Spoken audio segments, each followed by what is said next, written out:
Noong bata pa ako, kapag natambay ako sa sari-sari store namin at tinitingnan ang mga paninda, napapaisip ako kung yung mga picture ba na nakikita sa packaging is yun din yung mismong nasa loob.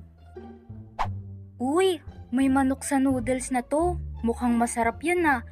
Ma, pwede po ito na lang yung ulam natin? Saan? Ah, yan ba? Sige. Kinagabihan. Ay, nasan yung manok? Sigurado ako na may manok dun sa picture ng noodles ah. Ma, asan po yung manok? Anong manok? Yung manok, di ba po dapat may kasamang manok yung noodles? Ha? Ay, ayan na yun. Ay, walang manok. Akala ko meron. Di naman pala totoo yung nasa picture. Ganon din yung iniisip ko sa mga lata ng evaporada at kondensada. Kapag tinitingnan ko yun nung bata pa ako, abay grabe yung paglalaway ko kasi ang sasarap ng mga nakikita kong picture sa lata.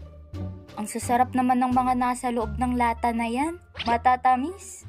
Pero, paano naman kaya nagkasya yung halo-halo na yan sa lata? Pati tong leche flan.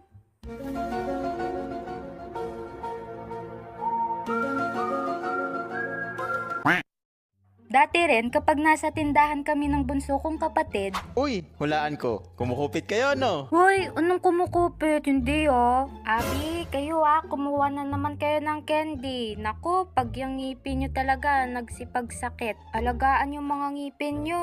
Last na yan Ops, paalala hindi mabuting gawain ang mangupit, kaya wag gagayahin ang mga susunod na pangyayari. Kapag kaming dalawa ng kapatid ko ay naiiwan sa loob ng tindahan at nag-aantay ng bibili, trip na trip talaga naming mangpapak ng Milo.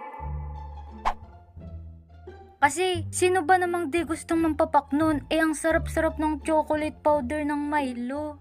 Ops, hindi to sponsored Milo, baka naman. Char.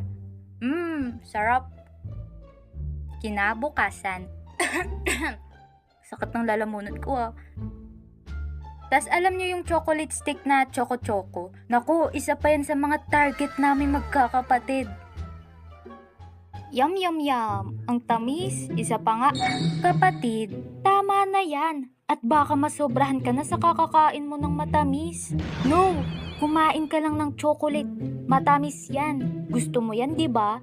Kapatid, huwag mo siyang pakinggan. Gusto mo bang malugi ang inyong tindahan? Ayaw. O, kung ganun, huwag ka nang mangupit ng choco-choco at uminom ka na lamang ng isang basong tubig.